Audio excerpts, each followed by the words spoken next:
malamlam na ilaw mula sa mga poste sa kalsada ay nagbigay ng kaunting liwanag sa tahimik na gabi. Si Elisa, isang 27 anyos na nurse, ay naglalakad pa uwi mula sa ospital matapos ang isang nakakapagod na 12 oras na shift. Malamig ang simoy ng hangin, kaya't mahigpit niyang itinupi ang kanyang coat sa katawan. Nanginginig ang kanyang mga kamay habang iniisip ang maliit nilang bahay kung saan naghihintay ang kanyang amang si Mang Miguel at nakababatang kapatid na si Jaime. Habang tinatahak ang pamilyar na kalsada, biglang naputol ang katahimikan ng gabi. Isang malakas na tunog ng pagsabog ang umalingaw-ngaw. Kasunod ang nakakatulig na pagpreno ng gulong sa aspalto. Napahinto si Elisa, nanginginig ang mga tuhod at bumilis ang tibok ng kanyang puso. Sa di kalayuan, nasilayan niya ang isang kotse na tumaob, may usok na umaalpas mula rito at sumisirit ang likido mula sa ilalim ng sasakyan. Hindi nagdalawang isip si Elisa. Agad niyang nilapitan ang eksena ng aksidente. Sa kanyang paglapit, nakita niya ang isang ginang sa loob ng sasakyan. Halatang nasa edad 60 pataas ang babae. Nanginginig at takot na takot habang walang tigil na kumakatok sa bintana. "Tulong! Tulungan niyo ako!" Umiiyak na sigaw ng babae. "Kalma po. Nandito ako para tulungan kayo." Sagot ni Elisa, pilit na itinatago ang kaba sa kanyang boses. Sino rin ni Elisa ang sitwasyon sa kabila ng makapal na usok at matapang na amoy ng gasolina na nagpakirot sa kanyang ilong. Sinubukan niyang buksan ang pinto, ngunit tila ba ay nakabara ito. Alam niyang kailangang mabilis siyang kumilos dahil naririnig niya ang hissing sound mula sa makina. Isang babala na maaaring sumabog ang sasakyan anumang oras. "Manatili po kayong kalmado.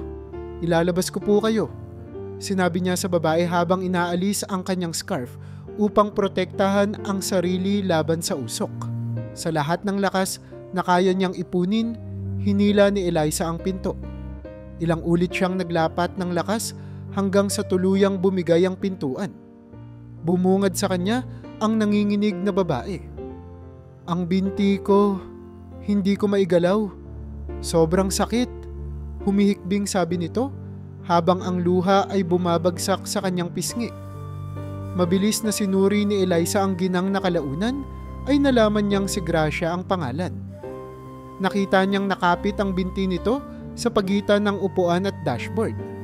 Habang lalo pang lumalakas ang hissing sound mula sa makina, humugot ng lakas si Elisa.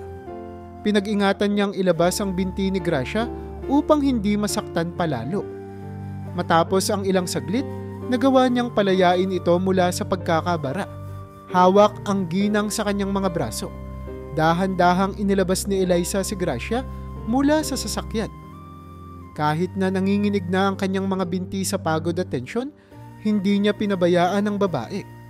Habang unti-unti silang umaatras papalayo sa kotse, isang malakas na pagsabog ang yumanig sa paligid. Ang init mula sa apoy ay parang hampas sa katawan ni Elisa, ngunit inilabas niya ang sariling scarf upang protektahan si Gracia mula sa debris. "Tapos na po. Ligtas na po kayo," bulong ni Elisa, bagamat ramdam niya ang hapdi ng sugat sa kanyang braso. Hindi na nito alintana ang kirot, sapagkat ang mahalaga sa kanya ay ang kaligtasan ng ginang. Ngunit hindi nagtagal ay bumagsak si Elisa sa lupa, nanghihina at hindi na mapanatili ang kanyang malay. Ang huling salitang lumabas sa kanyang bibig bago siya mawalan ng malay ay, "Ligtas na po kayo." Sa kabila ng kanyang pagkahapo at sugat, nailigtas ni Elisa si Gracia mula sa tiyak na kamatayan. Sa malamig na simoy ng gabi, nanatili ang tanda ng kanyang kabayanihan. Isang pasabog na nasusunog sa kalangitan. At ang isang simpleng babaeng buong tapang na tumugon sa tawag ng kagipitan. Ang malamlam na puting ilaw ng ospital ang unang bumungad kay Elisa nang siya ay magising. Pinikit niya ang kanyang mga mata. Umaasang panaginip lamang ang lahat ng nangyari. Ngunit ang hapdi ng paso sa kanyang kanang braso ay nagdala sa kanya pabalik sa realidad.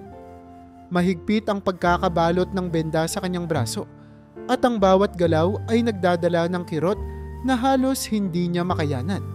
Pilit niyang iniangat ang kanyang ulo upang magmasid, ngunit nanghihina pa rin ang kanyang katawan. Sa bawat paghinga, nararamdaman niya ang bigat ng ginawa niyang sakripisyo, hindi lamang para sa sarili, kundi para sa buhay ng iba. Naisip niya si Gracia, ang ginang na iniligtas niya mula sa nakakatakot na aksidente. Napaisip si Eliza kung ligtas na ba ito at nasa maayos na kalagayan. Hindi nagtagal, bumukas ang pinto ng silid. Pumasok si Gracia, tanga ng isang bungkos ng sariwang bulaklak at isang ngiti ng pasasalamat. Tumayo ito sa gilid ng kama ni Eliza. Ang mga mata ay puno ng emosyon. "Salamat, Eliza. Utang ko sa iyo ang buhay ko," sabi ni Gracia. Nangingilid ang luha habang inilalapag ang bulaklak sa maliit na mesa sa tabi ng kama. Ngunit sa kabila ng ngiti ng ginang, nanatiling simple at mababa ang loob ni Eliza. "Huwag po kayong mag-alala tungkol doon," sagot niya. Mahina ang boses ngunit matatag. "Ginawa ko lang po ang nararapat." Si Gracia ay nagpilit pa ring magpasalamat. "Hindi lahat ng tao ay handang gawin ang ginawa mo. Hindi ko alam kung paano kita pasasalamatan." Ngunit nanatili si Eliza sa kanyang prinsipyo. Tumanggi siyang tanggapin ang anumang gantimpala o pabor mula sa ginang. Para kay Eliza, ang pagligtas kay Gracia ay bahagi ng kanyang tungkulin bilang isang tao.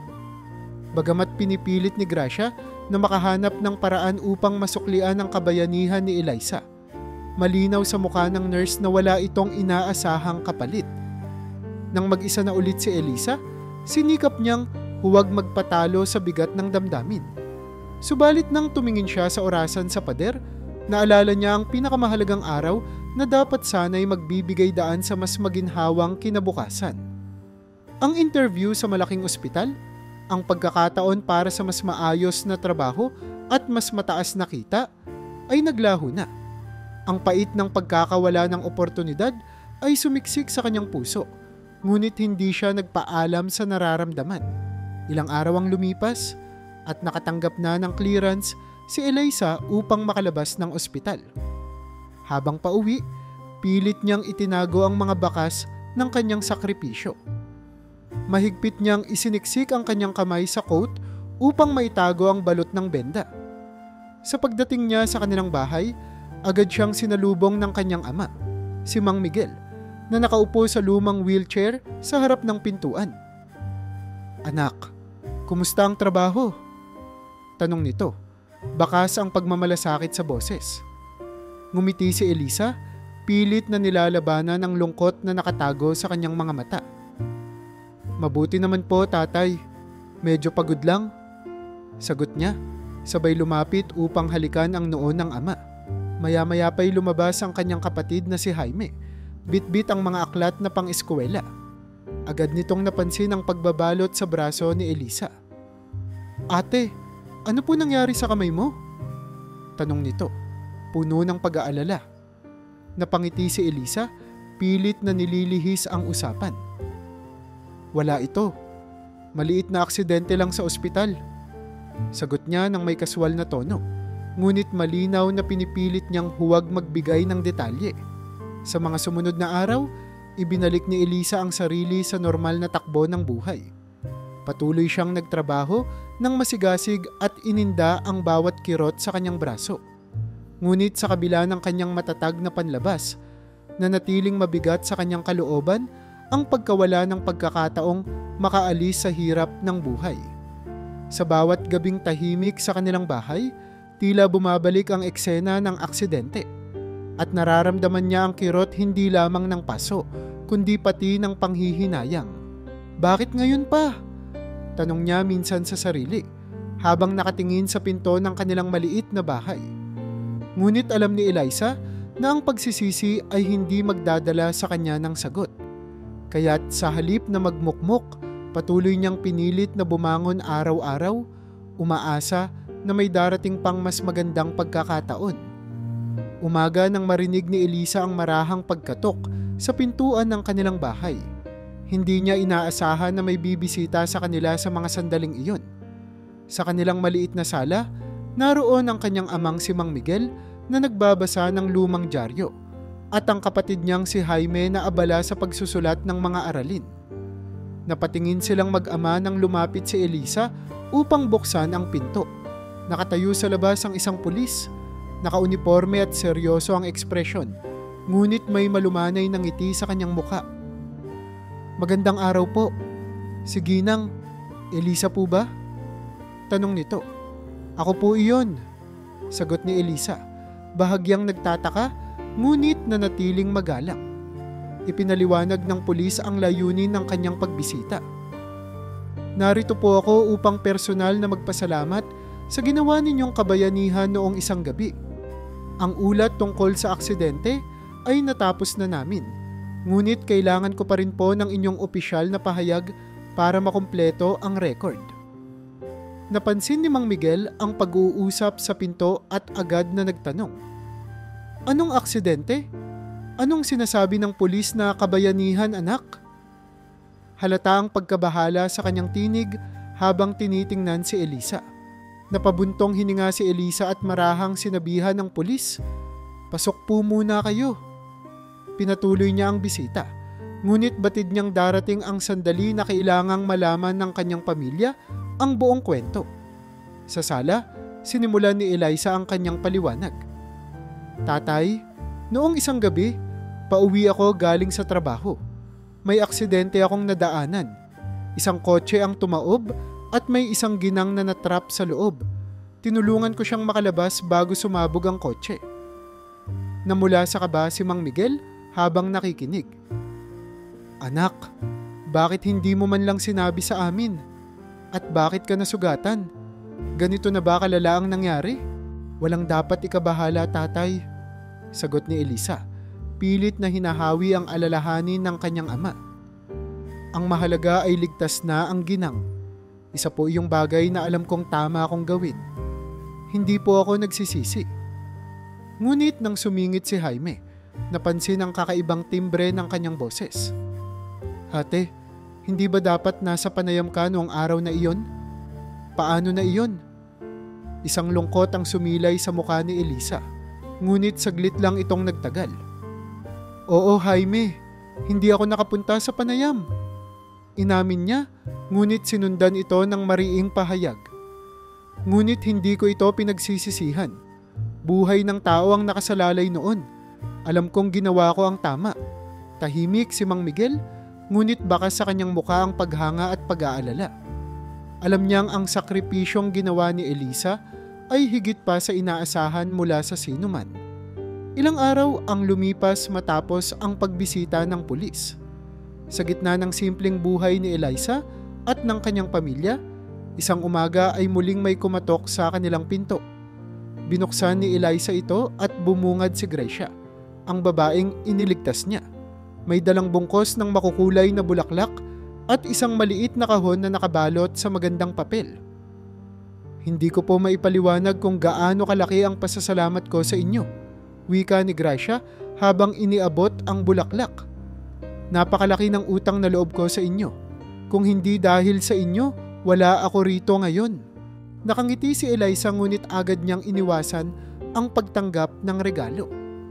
"Salamat po, Ginang Gracia, pero hindi ko po kailangang gantimpalaan. Ginawa ko lang po ang dapat kong gawin." Pinilit ni Gracia na ibigay ang regalo. "Elisa, maliit lang ito. Isang paraan lang para masabi ko kung gaano ako nagpapasalamat. Hindi mo kailangan tanggihan." Ngunit nanatiling matatag si Elisa. "Pasensya na po, pero mas gusto kong tumayo sa sarili kong paa. Wala pong dapat ikabahala. Ang mahalaga ay ligtas kayo ngayon." Nagpaalam si Gracia matapos ang maikling pag-uusap. Bakas ang bahagyang lungkot sa kanyang muka. Naiintindihan niya ang paninindigan ni Elisa, ngunit hindi niya maiwasang humanga sa lakas ng loob ng dalaga. Habang paalis, naiwan kay Elisa ang mabangong halimuyak ng mga bulaklak, ngunit higit pa roon, ang matamis na pakiramdam na kahit paano'y nakapagbigay siya ng bagong buhay sa iba. Sa kabila ng lahat, nanatiling payapa si Elisa. Alam niyang ang bawat desisyon niyang gawin ang tama ay bahagi ng kanyang paninindigan. Ngunit sa kabila ng kanyang panlabas na katatagan, may mga gabing tahimik siyang napapaisip hanggang kailan niya kayang magsakripisyo para sa iba. Sa isang abalang hapon sa ospital, abala si Elisa sa pag-aalaga ng mga pasyente. Kahit napagod mula sa magdamag na shift, nanatili siyang masigla at maasikaso. Nakilala siya ng kanyang mga katrabaho hindi lamang sa pagiging masipag, kundi sa pagiging maalaga sa bawat pasyente, anuman ang kanilang kalagayan. Habang naglalakad siya papunta sa silid ng isang pasyente, napansin niya ang isang lalaking nakatayo sa pasilyo. Malinis ang gupit, nakasuot ng simple ngunit maayos na damit, at halatang hindi karaniwang bisita. Nang mapansin nito si Eliza, lumapit ito at ngumiti. "Miss Eliza?" tanong nito. Nagulat si Eliza ngunit agad na ngumiti. "Ako nga po. Kayo po?" tanong niya, may bahagyang pag-aalinlangan. "Ako si Daniel Ruiz, anak ni Ginang Gracia. Gusto ko lang po kayong personal na makilala at pasalamatan sa ginawa niyo para sa nanay ko." Sagot ni Daniel. Ang tinig ay puno ng sinseridad. Ngunit tulad ng palagi, nanatili si Eliza sa kanyang simpleng sagot. "Wala po iyon, sir. Ginawa ko lang po ang dapat kong gawin. Hindi ko po kailangang pasalamatan." Napansin ni Daniel ang kababaang loob ni Eliza. Ngunit hindi iyon nakapagpigil sa kanya. Hindi po lahat ng tao ay gagawin ang ginawa niyo. Ang tapang at malasakit niyo ay bihira, Miss Eliza. Hindi ko po iyon makakalimutan. Bagamat napatigil si Eliza sa narinig, agad niyang inalis ang atensyon sa sarili. "Ang mahalaga po, ligtas na ang nanay niyo. Wala po akong hinihinging kapalit o anumang gantimpala." Sa pag-uusap nilang dalawa, tahimik na pinagmasdan ni Daniel si Eliza. Napansin niya ang kasimplehan ng nurse, ang kanyang maaliwalas ngunit pagod na mukha, at ang determinasyon sa kanyang mga mata. Habang palalim ang kanilang usapan, nalaman ni Daniel ang kwento sa likod ng buhay ni Eliza. "Ilang taon na po kayong nagtatrabaho rito?" tanong ni Daniel, na tila nais malaman ang higit pa tungkol sa kanya. "Halos 4 na taon na rin po. Hindi ko po iniwan ang trabaho dahil kailangan kong suportahan ang pamilya ko." Sagot ni Eliza. "Ang kapatid ko po ay nag-aaral pa sa kolehiyo at ang tatay ko po ay may sakit. Kailangang bayaran ang kanyang mga gamot." Sa bawat sagot ni Eliza, unti-unting nabuo sa isipan ni Daniel ang kabuuan ng sakripisyong dinadala ng dalaga. Hindi lamang siya isang nurse, siya ang sandigan ng kanyang pamilya. Pinipilit niyang tugunan ang lahat ng pangangailangan ng kanyang ama at kapatid habang isinasakripisyo ang sariling kaginhawaan. Nang maghiwalay sila ng araw na iyon, tahimik na nagmuni-muni si Daniel. Hindi siya mapakali sa kaisipang ang babaeng nagligtas sa buhay ng kanyang ina ay siya ring nagpasa ng napakaraming responsibilidad.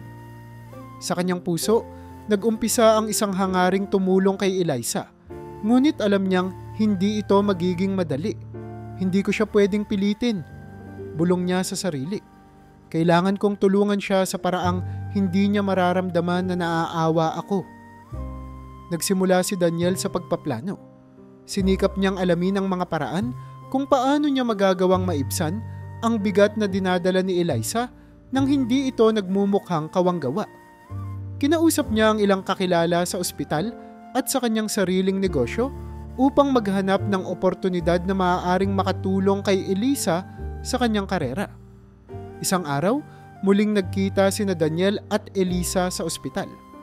Ngumiti si Daniel sa kanya at sinabing, "Miss Eliza, naisip ko lang, mayroon po akong kaunting koneksyon sa ibang mga ospital. Kung sakaling nais niyo pong mag-apply, baka po matulungan ko kayong makahanap ng mas magandang oportunidad." Agad na nagbago ang ekspresyon ni Eliza. "Salamat po, Sir Daniel, pero ayos lang po ako. Masaya po ako sa trabaho ko dito. Hindi ko po kailangang umasa sa iba." Napangiti si Daniel, ngunit baka sa kanyang mga mata ang respeto sa paninindigan ng dalaga. Alam niyang hindi madaling kumbinsihin si Eliza, ngunit hindi siya sumuko. "Alam ko pong ayaw niyo ng tulong, pero hindi ito tungkol sa kawanggawa. Naniniwala lang po ako na mas marami pa kayong magagawa kung may mas magandang oportunidad. Tila nabigyan si Eliza ng bagong pag-iisip, ngunit sa huli, nanatili siyang matatag. Pasensya na po, Sir Daniel, pero mas gusto ko pong harapin ang mga pagsubok sa sarili kong kakayahan. Habang papalayo si Eliza, muling napatitig si Daniel sa kanya. Sa bawat hakbang ng dalaga, lalo niyang hinangaan ang tibay ng kanyang loob. Ngunit sa kabila ng matatag na paninindigan ni Eliza, alam ni Daniel na hindi siya susuko. Patuloy siyang mag-iisip ng paraan upang makatulong kahit sa pinakasimpleng pamamaraan. Sa araw na iyon, nagdesisyon si Daniel. Ang tulong na ibibigay niya kay Eliza ay kailangang maging makabuluhan, hindi lamang para sa kanya kundi para rin sa kanyang pamilya. At alam niyang ito ay simula pa lamang ng mas malaking misyon. Ang makita si Eliza na abutin ang lahat ng kanyang pangarap. Hindi pa rin natatapos ang layunin ni Daniel na tulungan si Eliza. Kahit ilang beses na siyang tinanggihan ng dalaga, nanatili siyang matiyaga. Napagtanto niyang hindi kailangang direktang ialok ang tulong sa kanya. Sa halip, kailangan niyang gumawa ng paraan upang mabigyan si Eliza ng pagkakataong bumangon sa sariling sikap. Sa tulong ng kanyang ina, si Gracia, at ng kanyang mga koneksyon sa medikal na industriya, nakipag-ugnayan si Daniel sa isa sa mga pinakakilalang ospital sa lungsod. Sinabi niya sa tagapamahala ng ospital ang tungkol kay Eliza, isang nurse na may natatanging tapang at malasakit, ngunit hindi nabibigyan ng nararapat na pagkakataon. Hindi niyo siya kailangang bigyan ng espesyal na trato, sabi ni Daniel. Bigyan niyo lang siya ng panibagong pagkakataon para sa panayam. Iyon lang ang kailangan niya para maipakita ang kanyang galing. Makaraan ang ilang araw, habang abala si Eliza sa kanyang trabaho, natanggap niya ang isang tawag mula sa malaking ospital. Nagpakilala ang tao sa kabilang linya bilang bahagi ng panel para sa panayam na hindi niya nadaluhan noong nakaraang linggo. Miss Eliza, napag-usapan namin ang inyong aplikasyon. Batid namin ang hindi inaasahang dahilan ng inyong hindi pagdalo, kaya nais naming bigyan kayo ng panibagong pagkakataon para sa panayam. Wika ng nasa kabilang linya. Saglit na natigilan si Eliza, hindi makapaniwala sa narinig. Talaga po, hindi ko po alam kung paano ito nangyari, pero maraming salamat po. Gagawin ko po ang lahat para maging handa. Inilista ni Eliza ang araw ng panayam at nagsimulang maghanda.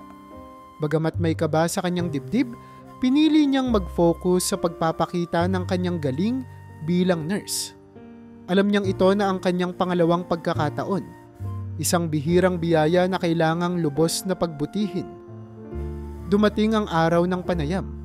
Sa harap ng panel ng mga doktor at tagapamahala ng ospital, inilahad ni Eliza ang kanyang mga karanasan. Ibinahagi niya ang kanyang pananaw sa pagtulong sa mga pasyente at ang kanyang dedikasyon sa propesyon. Bilang nurse, hindi lang po ito trabaho para sa akin. Ang bawat pasyente ay may kwento, at bilang bahagi ng kanilang paglalakbay sa paggaling, tungkulin kong magbigay ng malasakit at suporta. Paliwanag niya, ang boses ay puno ng sinseridad. Napahanga ang panel sa kanyang kasimplehan at dedikasyon. Nang magtapos ang panayam, isa sa mga miyembro ang nagsabi, Miss Eliza, kakaiba ang inyong pananaw at trabaho. Kailangan namin ng ganitong klase ng tao sa aming ospital. Ilang araw pagkatapos ng panayam, natanggap ni Eliza ang tawag na pinakahihintay niya. Sa kabilang linya, isang pamilyar na boses ang nagwika. Miss Eliza, natutuwa po kaming ipaalam sa inyo na tinanggap kayo bilang bahagi ng aming team. Malugod naming inaasahan ang inyong pagsisimula. Halos hindi makapagsalita si Eliza. Pigil ang luha sa kanyang mga mata habang tinatanggap ang balita. Maraming salamat po. Pangako ko pong gagawin ko ang lahat upang maging karapat-dapat sa pagkakataong ito. Sa kanyang pag-uwi sa bahay, agad niyang ibinalita ang magandang balita sa kanyang pamilya. Si Mang Miguel, na nakaupo sa kanyang wheelchair, ay hindi napigilang mapaluha sa saya. Anak, ito na ang simula ng mas maginhawang buhay para sa atin. sabi niya habang mahigpit na hawak ang kamay ni Elisa.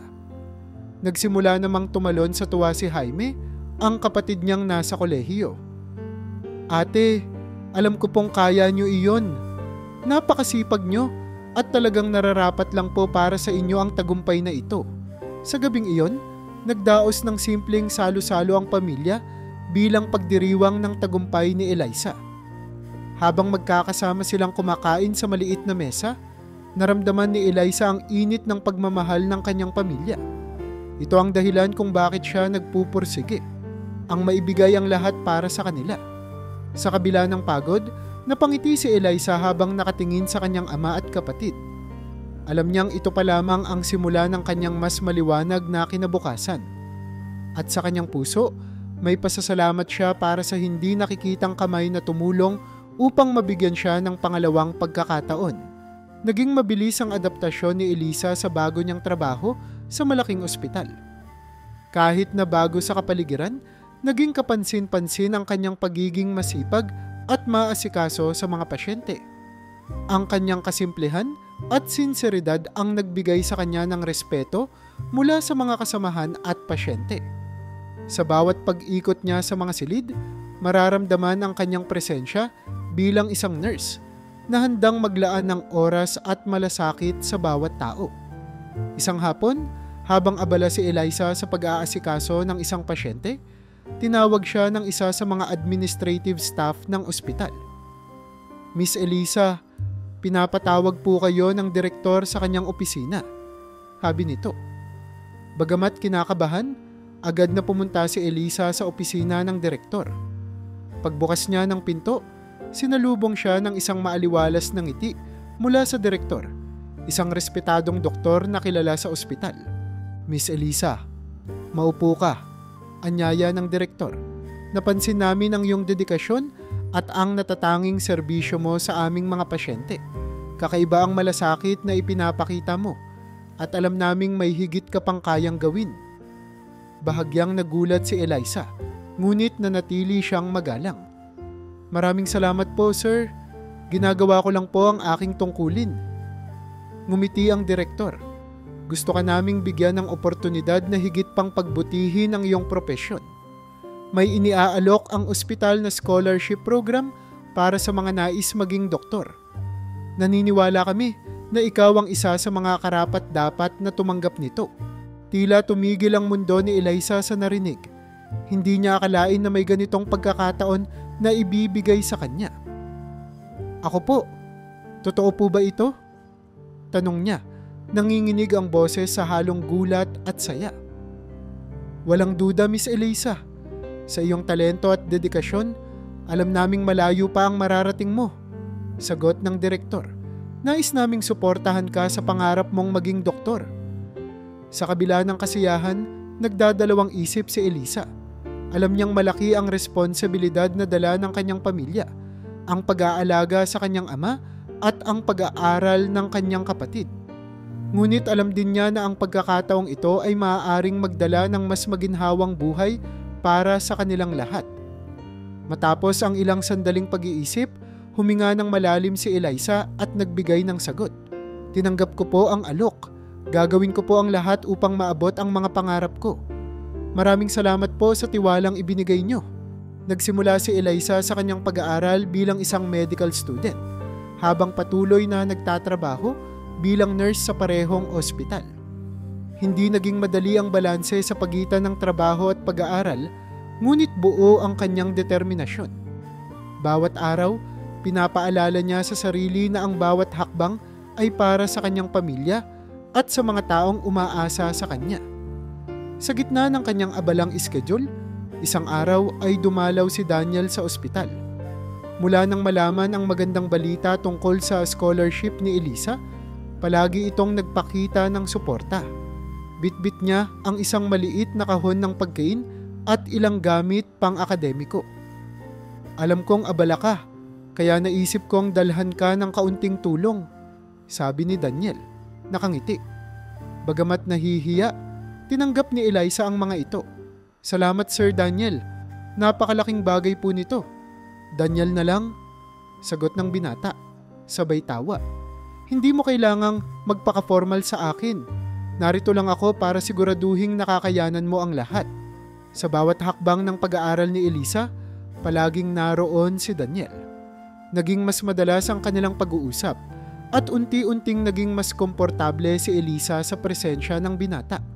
Sa mga panahon ng pagod at pagdududa, nahanap ni Elisa ang lakas sa mga simpleng salita ng suporta mula kay Daniel.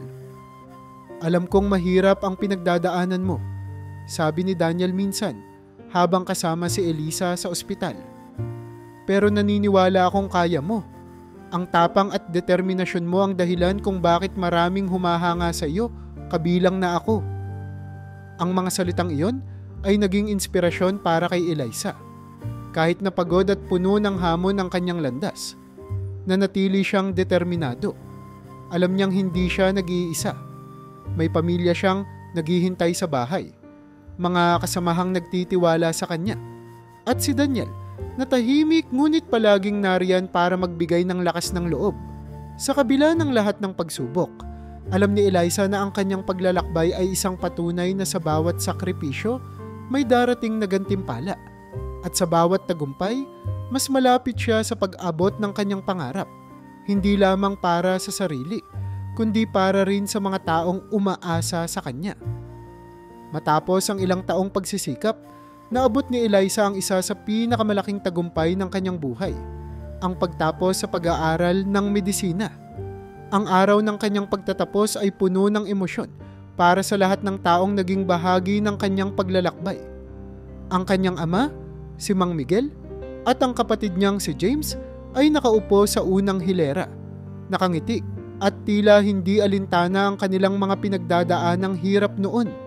Pagkatapos ng seremonya, niyakap ni Elisa ang kanyang ama at mapait ngunit masayang sinabi nito, "Anak, pinatunayan mo na kayang lampasan ang lahat ng pagsubok basta't may tiyaga at malasakit.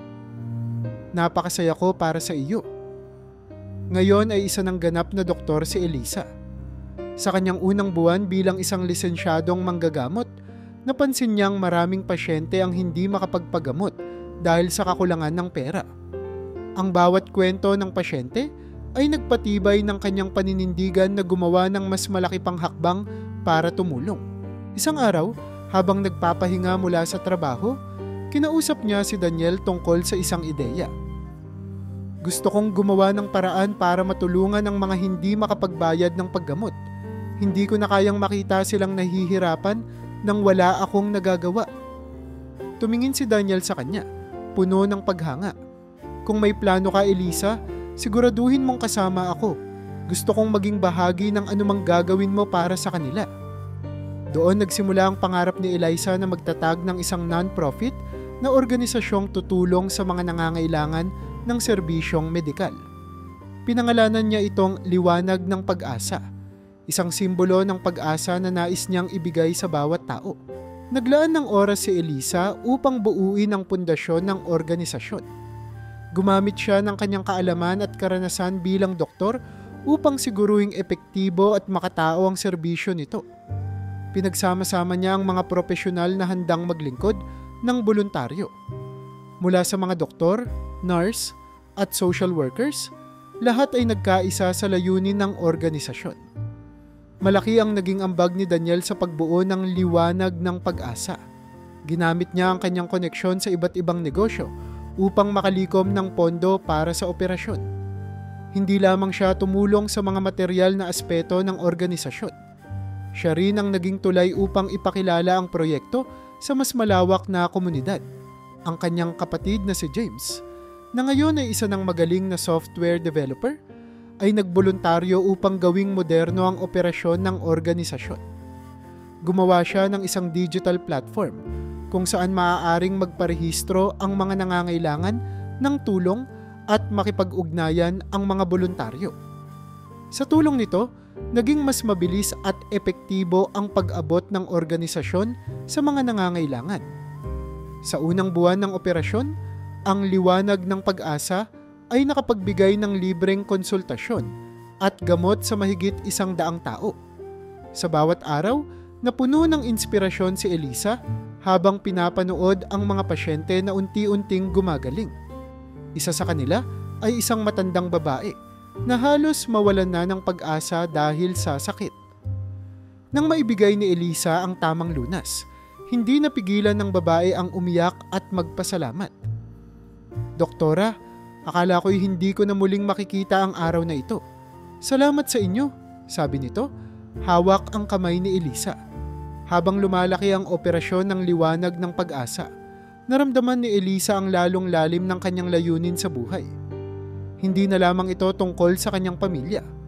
Ito ay tungkol sa mas malawak na layunin, ang maging instrumento ng pagbabago sa buhay ng maraming tao. Sa bawat hakbang, nanatili si Daniel sa tabi niya. "Hindi ko akalaing ang babaeng sumagip sa buhay ng nanay ko ay magbabago rin ng buhay ng napakaraming tao," sabi niya minsan habang magkasama silang tumutulong sa isang medical mission. Tiningnan siya ni Eliza. Isang ngiti ang sumilay sa kanyang muka. "Hindi ko rin magagawa ito kung wala ang suporta mo. Lahat ng ito ay bunga ng pagtutulungan natin." Sa kanilang patuloy na pagsusumikap, alam ni na Elisa, Daniel at James na ang liwanag ng pag-asa ay magiging higit pa sa isang organisasyon. Ito ay magiging ilaw para sa mga nangangailangan. Isang patunay na sa gitna ng lahat ng pagsubok, may pag-asa pa ring mahahanap. Ang liwanag ng pag-asa ay unti-unting lumaki mula sa isang maliit na organisasyon tungo sa isang malawak na kilusan na naglalayong maghatid ng serbisyong medikal sa bawat sulok ng bansa. Sa bawat buwan, nadaragdagan ang mga voluntaryo, mula sa mga doktor at nurse hanggang sa mga ordinaryong mamamayan na nais magbahagi ng kanilang oras at kakayahan. Sa tulong ng digital platform na nilikha ng kapatid ni Elisa na si James, naging mas maayos ang koordinasyon ng mga sangay ng organisasyon. Mula sa kabisera hanggang sa mga liblib na baryo, nagkaroon ng abot-kayang serbisyo para sa lahat. Ang mga pangunahing bayan sa Luzon, Visayas at Mindanao ay nagkaroon ng sariling mga sangay, at ang bawat isa ay pinamumunuan ng mga dedikado at mahuhusay na tauhan. Si Elisa, bilang tagapagtatag, ay madalas maglibot upang tiyakin ang maayos na operasyon ng mga sangay. Kahit abala sa kanyang tungkulin bilang doktor, ginugugol niya ang bawat libreng oras upang bisitahin ang mga komunidad na natulungan ng organisasyon. Sa bawat lugar na kanyang pinupuntahan, palaging may sumasalubong sa kanya. Mga taong nagpapasalamat, mga pamilya na natulungan, at mga batang muling nakangiti dahil sa pagbabalik ng kanilang kalusugan. Hindi nagtagal, nagsimulang mapansin si Elisa ng mas malawak na publiko. Ang kanyang kwento ng tagumpay, mula sa pagiging simpleng nurse hanggang sa pagiging doktor at tagapagtatag ng isang makataong organisasyon, ay naging inspirasyon sa marami. Ang mga tao, maging sa media, ay tinuturing siyang isang bayani ng modernong panahon. Ngunit sa kabila ng lahat ng papuri, nanatiling mababa ang loob ni Elisa. Isang araw, habang bumibisita si Elisa sa isa sa mga sangay ng liwanag ng pag-asa sa probinsya, isang pamilyar na mukha ang lumapit sa kanya. Si Gracia, ang babaeng iniligtas niya mula sa aksidente, ilang taon na ang nakalipas, ay naroon. May hawak itong isang maliit na supot ng prutas bilang pasasalamat. "Elisa," sabi ni Gracia. Ang kanyang tinig ay puno ng emosyon. "Hindi ko inaasahan na makikita kita ulit. Narinig ko ang tungkol sa ginagawa mo. Napakagandang misyon ang itinayo mo." Nagulat ngunit natuwa si Elisa sa muling pagkikita nila. "Gracia, hindi ko po inasahang narito kayo," sagot niya, kasabay ng isang ngiti. Hinawakan ni Gracia ang kanyang kamay. "Napakalayo na nang narating mo mula noong gabing iyon. Hindi ko lubos sa kalain na ang babaeng tumulong sa akin ay magbibigay din ng pag-asa sa napakaraming tao." Ngunit gaya ng dati, nanatili si Eliza sa kanyang pagpapakumbaba. "Ang lahat ng ito po ay dahil sa pagtutulungan. Hindi ko magagawa ito ng mag-isa. Napakaraming tao ang tumulong at naniwala sa layunin namin." Habang nag-uusap sila, napansin ni Gracia ang kasimplehan pa rin ni Elisa sa kabila ng kanyang tagumpay. "Hindi ka talaga nagbabago, Elisa," sabi nito. "Ang iyong puso para sa iba ay nananatiling tapat." Pagkatapos ng kanilang pag-uusap, naiwan si Eliza na nagmumuni-muni. Napagtanto niya na ang kanyang sakripisyo noong gabing iniligtas niya si Gracia ay nagbigay daan sa mas malalaking bagay. Hindi lamang niya nailigtas ang isang buhay. Nakapagbigay din siya ng inspirasyon sa maraming tao. Ang kanyang kwento ay naging patunay na sa bawat maliit na sakripisyo, maaaring magbunga ng malawak na pagbabago. Sa bawat gabing pagod at hirap, palaging bumabalik sa isipan ni Eliza ang kanyang layunin. Hindi siya nagtrabaho para sa sariling kapakanan.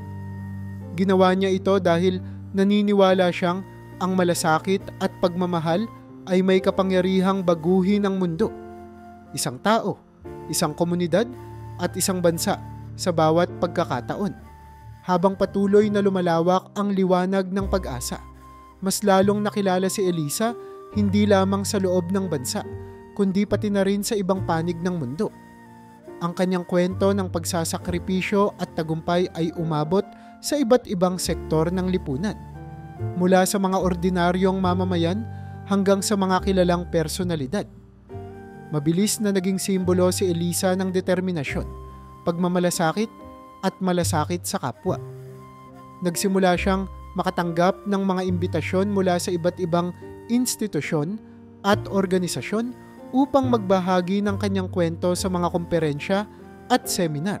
Sa bawat pagkakataon, tapat niyang ikinuwento ang kanyang paglalakbay, mula sa pagiging nurse na humarap sa maraming pagsubok hanggang sa pagiging doktor na nanguna sa pagtatag ng organisasyong nagbigay ng pag-asa sa libu-libong tao. Isang araw, habang nasa entablado sa isang komperensya, nagsalita si Eliza sa harap ng daan-daang kabataan. Ang kanyang tinig ay puno ng sinseridad habang sinasabi niya, hindi hadlang ang kahirapan sa tagumpay, ang malasakit sa kapwa at ang pagtitiyaga sa gitna ng mga pagsubok ang nagdadala sa atin sa mga bagay na hindi natin akalaing posible. Ang mga salitang ito ay nag-iwan ng malalim na impresyon sa mga nakikinig. Marami sa kanila ang lumapit kay Eliza pagkatapos ng programa. Nagpasalamat at nagsabing ang kanyang kwento ang nagbigay sa kanila ng lakas ng loob upang harapin ang sariling mga hamon sa buhay. Sa bawat taong nagpapahayag ng pasasalamat, nararamdaman ni Eliza ang lalim ng kanyang misyon. Hindi lamang bilang doktor, kundi bilang isang inspirasyon. Ang kanyang tagumpay ay hindi nakalampas sa atensyon ng mas malalaking institusyon. Isang araw, natanggap ni Eliza ang balita na siya ay napili bilang isang finalist para sa prestihiyosong parangal na babae ng taon, isang pagkilala sa mga kababaihan na nagbigay ng malaking kontribusyon sa kanilang larangan. Sa araw ng seremonya, dumalo si Eliza kasama ang kanyang pamilya at mga kaibigan. Habang tinatawag ang kanyang pangalan, tumayo siya at naglakad patungo sa entablado. Habang tinatanggap ang parangal, nagbigay siya ng talumpati na puno ng emosyon. Ang parangal na ito ay hindi para sa akin lamang. Simula niya, habang nakatingin sa mga tao. Ito ay para sa lahat ng mga taong hindi sumuko sa gitna ng kahirapan. Ang tagumpay na ito ay patunay na ang pagmamalasakit at pagtutulungan ay may kakayahang baguhin hindi lamang ang ating mga buhay, kundi pati ang buhay ng iba. Sa bawat salita, mararamdaman ang kanyang sinseridad at pagpapakumbaba. Tumayo ang mga tao at nagbigay ng palakpakan, hindi lamang bilang pagkilala sa kanyang tagumpay, kundi bilang pagrespeto sa kanyang pagkatao. Pagkatapos ng seremonya, masaya siyang sinalubong ng kanyang ama, kapatid at si Daniel. Si Mang Miguel, na ngayon ay mas malakas at mas masaya, ay niyakap si Eliza ng mahigpit. "Anak, napakalayo na ng narating mo. Napakagaling mo," sabi nito habang nangingilid ang luha. "Proud na proud kami sa iyo, ate." Sigaw naman ni James na hindi maitago ang saya sa muka. Habang masaya silang nagdiriwang, lumapit si Daniel kay Eliza. May hawak na maliit na buke ng bulaklak. "Hindi ko na kailangang sabihin pa, Eliza, pero alam mong hindi lang sila ang humahanga sa iyo. Nakangiti si Elisa habang tinanggap ang bulaklak. Maraming salamat, Daniel. Hindi ko magagawa ang lahat ng ito kung wala ang suporta ninyo. Ang gabing iyon ay hindi lamang selebrasyon ng kanyang tagumpay, kundi ng mga pagsusumikap na nagtulak sa kanya upang maabot ang kinalalagyan niya ngayon. Ngunit sa kabila ng lahat ng parangal at papuri, nanatiling mababa ang loob ni Eliza. Para sa kanya, ang bawat parangal ay isang paalala ng layunin na patuloy siyang pinagsisilbihan. Ang makatulong sa mas marami pang nangangailangan at magbigay ng inspirasyon sa mga nangangarap na umangat mula sa kahirapan. Habang patuloy na lumalaki ang liwanag ng pag-asa, nagkaroon ng mas maraming pagkakataon sina Elisa at Daniel na magkasama. Sa bawat medical mission, fundraising event, at mga planong nauukol sa pagpapalawak ng organisasyon, naging malapit sila sa isa't isa. Si Daniel, na dati tahimik at maingat, ay naging bukas sa pagpapakita ng paghanga kay Elisa. Sa kabila ng kanyang tagumpay, hindi kailanman naging mayabang si Eliza. Ito ang lalong nagpatibay ng respeto ni Daniel para sa kanya. Isang gabi matapos ang isang matagumpay na medical mission sa probinsya, nanatili si Daniel sa opisina ni Elisa habang ginagawa nila ang ulat para sa proyekto.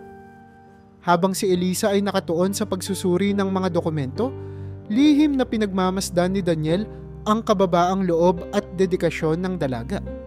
Ang tahimik na tagpo ay tila nagbigay ng linaw sa damdaming matagal nang nararamdaman ni Daniel. Hindi lamang siya humahanga kay Eliza, unti-unti na siyang nahuhulog. Alam mo, Elisa, sabi ni Daniel, na bahagyang napabuntong hininga. Nakakamangha ka, hindi lang dahil sa ginagawa mo, kundi sa kung paano mo ginagawa ang lahat ng ito nang walang hinihinging kapalit. Tumingin si Eliza sa kanya, bahagyang nagulat sa sinseridad ng tono ng kanyang boses. Ginagawa ko lang naman ang sa tingin ko'y tama, Daniel, sagot niya. Ngunit sa kanyang puso, naramdaman niyang may kakaiba sa mga tingin ni Daniel. Makaraan ng ilang linggo, nagdesisyon si Daniel na anyayahan si Eliza sa isang dinner. Simple ang kanyang plano, isang tahimik na gabing magkasama upang ipahayag ang nararamdaman niya. Tumawag siya kay Eliza isang umaga. May gagawin ka ba mamayang gabi? Tanong ni Daniel. Gusto sana kitang imbitahan sa dinner. Bagamat nagulat, pumayag si Eliza. Sige, pero wag mo akong asahan na magbihis ng magara. Galing pa ako sa ospital. Biro niya na may halong pag-aalinlangan. Nang gabing iyon, sinadya ni Daniel ang isang tahimik na restaurant malapit sa ospital. Habang kumakain, naging magaan ang usapan nila. Nagsimula sa mga simpleng kwento tungkol sa trabaho at mga proyekto. Ngunit habang lumalalim ang gabi, nagkaroon ng seryosong tono ang usapan. Elisa, simula ni Daniel habang nagtititigan sila, may matagal na akong gustong sabihin sa iyo. Simula nang makilala kita, hindi ko maipaliwanag kung paano ka nagbigay ng inspirasyon sa akin. Pero higit pa roon, napagtanto kong mahalaga ka sa akin hindi lang bilang katuwang sa trabaho, kundi bilang tao. Nagulat si Elisa, ngunit nakita niya sa mga mata ni Daniel ang sinseridad ng kanyang mga salita. Ilang sandali siyang natahimik bago sumagot. Daniel, hindi ko inaasahan ito. Bibig niya. Pero nararamdaman kong totoo ang sinasabi mo. At sa totoo lang, nararamdaman ko rin na espesyal ka sa akin. Simula noong gabing iyon, nagdesisyon silang kilalanin ang isa't isa bilang magkasintahan. Bagamat parehong abala sa kanilang mga tungkulin, nahanap nila ang oras para mag-usap at magkasama. Ang kanilang relasyon ay naging maingat ngunit puno ng sinseridad. Si Elisa, na dati sanay mag-isa, ay natutong magbukas ng kanyang puso kay Daniel. Samantalang si Daniel naman ay naging mas inspiradong tumulong sa kanilang misyon dahil kay Elisa. Habang lumalalim ang kanilang relasyon, naging katuwang si Daniel ni Elisa sa maraming aspeto ng kanyang buhay. Hindi lamang siya naging suporta sa mga plano ng organisasyon. Naging matibay din siyang sandigan ni Elisa sa mga panahong ito'y napapagod. Sa bawat hamon, magkasama nilang hinarap ang mga ito. at ang kanilang samahan ay naging mas matatag. Hindi ko inakala na darating ang araw na magkakaroon ako ng kasama sa mga ganitong laban, sabi ni Elisa isang gabi habang naglalakad sila pauwi mula sa ospital. Alam mo, Elisa, sagot ni Daniel, kahit anong mangyari, narito ako. Hindi kita iiwan sa laban na ito. Sa mga susunod na buwan, nagpatuloy ang kanilang relasyon sa maayos na takbo. Para sa kanilang dalawa, ang pagmamahalan ay hindi lamang tungkol sa kanilang nararamdaman sa isa't isa, kundi pati na rin sa kanilang layunin na magbigay ng liwanag at pag-asa sa mundo. Sa ilalim ng maaliwalas na langit ng isang tag-araw, naganap ang pinakahihintay na araw ni na Elisa at Daniel. Pinili nilang magkaroon ng isang simpleng ngunit eleganteng seremonya na ginanap sa isang maliit ngunit maganda at tahimik na simbahan sa gilid ng lungsod. Ang mga bulaklak na kulay puti at pastel ay nagbigay ng banayad na liwanag sa paligid, habang ang masiglang tunog ng pagtugtog ng piano ay nagbigay ng masaya ngunit solemneng himig sa okasyon. Dumalo sa kasal ang kanilang mga pinakamalalapit na kaibigan, kasamahan sa trabaho at pamilya. Ang maliit na simbahan ay napuno ng saya at pagmamahal mula sa mga taong sumuporta sa kanila mula sa simula. Si Mang Miguel, na ngayon ay mas malusog na at puno ng saya, ay nakaupo sa harapan. May luha ng kasiyahan sa kanyang mga mata habang hinihintay ang kanyang anak na maglakad sa gitna ng aikli. Nang bumukas ang pinto ng simbahan, pumasok si Eliza na suot ang kanyang simpleng off-white na gown. Ang kanyang muka ay puno ng ningning at tahimik na kagalakan. Habang naglalakad siya, mararamdaman ang paggalang at pagmamahal mula sa bawat taong naroon. Sa dulo ng aisle ay si Daniel. Nakatayo sa altar, ang kanyang mga mata ay hindi naalis kay Eliza. Sa bawat hakbang, tila lumalalim ang kanilang koneksyon at ang kanilang pagmamahalan ay ramdam ng lahat. Sa harap ng altar, maghahawak kamay sina Eliza at Daniel habang binibigkas ang kanilang mga panata. Ang bawat salita ay puno ng sinseridad, hindi lamang para sa isa't isa, kundi para rin sa kanilang misyon sa buhay. Elisa, sabi ni Daniel, ang boses ay punong-puno ng emosyon. Pangako ko na sa bawat hakbang ng buhay, narito ako bilang katuwang mo. Hindi lamang sa pagmamahalan kundi sa lahat ng layunin natin na makatulong sa iba. Elisa, sagot ni Elisa habang nakatitig sa mga mata ni Daniel. Ang pagmamahal mo ang nagbibigay sa akin ng lakas. Pangako ko na patuloy kong gagawin ang lahat upang maging karapat-dapat sa pagmamahal na ito. At sa bawat araw, tutulong tayo sa abot ng ating makakaya. Ang seremonya ay natapos sa masigabong palakpakan habang ang bagong kasal ay lumabas ng simbahan. Sinalubong ng pagbati at masayang halakhakan mula sa kanilang mga bisita. Sa labas, mga petals ng rosas ang bumagsak mula sa itaas, simbolo ng bagong simula para sa dalawa. Pagkatapos ng seremonya, nagkaroon ng isang maliit ngunit makabuluhang salo-salo sa isang malapit na hardin. Ang bawat sulok ay puno ng tawanan at masasayang kwento mula sa mga bisita. Sa gitna ng salo-salo, tumayo si Elisa upang magbigay ng talumpati. Maraming salamat po sa inyong lahat, sabi niya. Ang kanyang boses ay nanginginig sa emosyon. Ang araw na ito ay hindi lamang para sa amin ni Daniel. Ito ay para rin sa lahat ng tumulong, sumuporta at naniwala sa amin. Kayo po ang inspirasyon namin. Pangako namin na ang pagmamahal na ito ay magiging patuloy na liwanag para sa iba. Habang nagpalakpakan ng lahat, itinayo ni Mang Miguel ang kanyang baso.